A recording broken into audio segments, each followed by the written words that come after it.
Deck Drain Cast Iron biasanya digunakan untuk proyek pembangunan jembatan, jalan tol, dan juga jalan layang. Nah, kali ini kita akan menjelaskan apa saja tahapan dalam pembuatan Deck Drain Cast Iron. Yang pertama adalah membuat desain gambar deck drain, mulai dari dimensi, material, dan bentuk deck drain sesuai yang diinginkan. Proses gambar desain ini menggunakan teknik 2D dan 3D drawing program dan juga simulation program. Tahap kedua yaitu pembuatan pola. Pola sendiri terdiri dari kayu dan aluminium. Kali ini kita menggunakan pola kayu. Tahap ketiga dalam proses ini yaitu membuat cetakan. Cetakan yang digunakan adalah cetakan pasir dan resin bonded sand molding.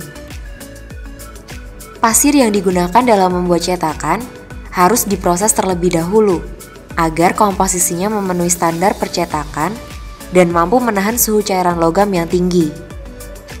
Pada video kali ini, pembuatan cetakan menggunakan cetakan tapel. Cetakan tapel adalah metode pembuatan cetakan dengan mengikuti bentuk produk tanpa meninggalkan belahan atau biasa disebut parting line.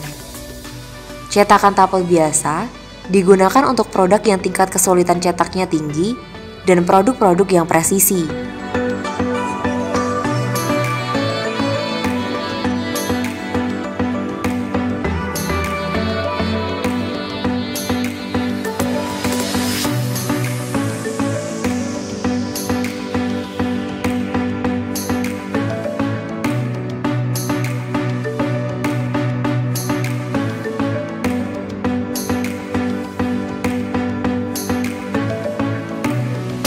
Langkah selanjutnya yaitu peleburan.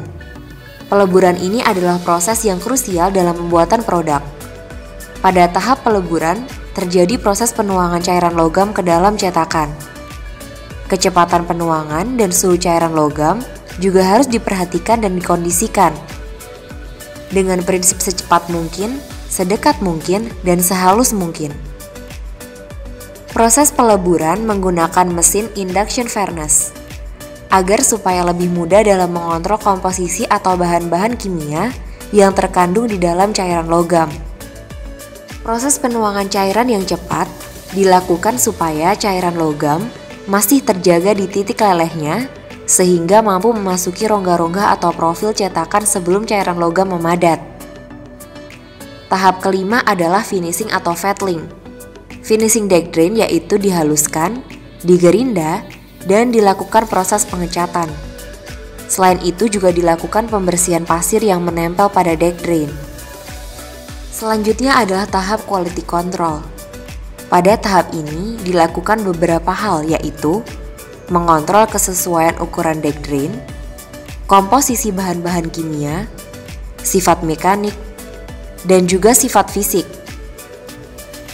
Nah, setelah melewati tahap akhir ini, deck drain siap dikirimkan ke customer.